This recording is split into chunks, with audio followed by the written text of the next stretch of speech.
just sending more troops into Afghanistan, I think is very dangerous. I think it's a trap. And I think we have to be very careful not to find ourselves creating the capacity to become the British or the Russians, the Soviet Union in Afghanistan. We are not today, let me emphasize that. That's not how we are today. But we've been moving down that road more than away from it because of the civilian casualties through the airstrikes and because of other problems that exist. So at least 5 critical things have to happen to pull back from this brink. One, you have got to develop the capacity to deal with the narcotics issue, the poppy growth and the amount of Afghanistan that is feeding drug trafficking and therefore feeding money to the bad guys. 2, you've got to more rapidly develop the capacity of the Afghan army, which incidentally is pretty good.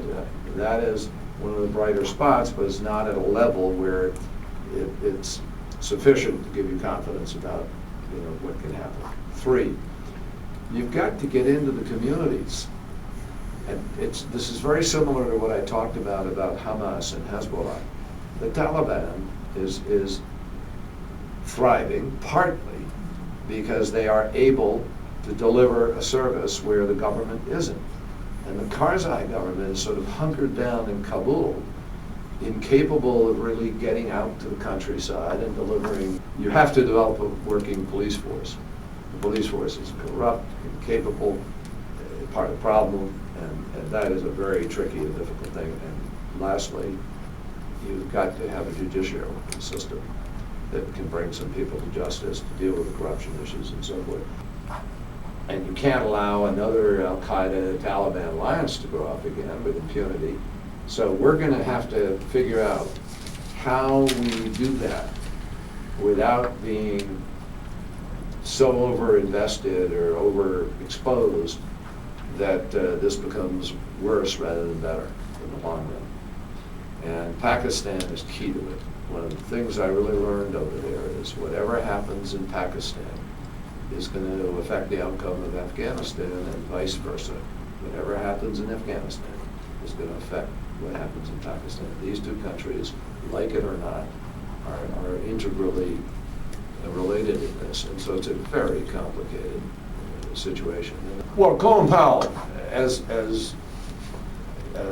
he said yesterday, I thought very eloquently, was misled himself, as were many of us, by the administration's evidence.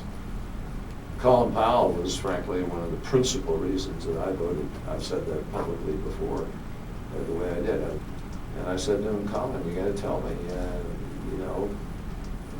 are you really going to do the things we're talking about here, about the exhausting the UN remedies, building a coalition, and doing what we did in Desert Storm? And he assured me. He got quite isolated. They isolated him. State Department had a plan for reconstruction of Iraq. And Rumsfeld just pushed it aside.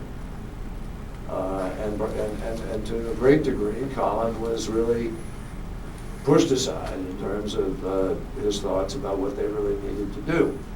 And I think that's part of what's led him to be where he is today. He said he doesn't like where that party has gone.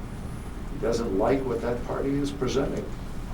Colin considers him a Republican, but he's a moderate, thoughtful, capable person. But I'm telling you that they misled Colin Powell. Now, Colin Powell still has enormous respect and affection in the country. And I think that what he did was summarize the way a lot of Republicans feel.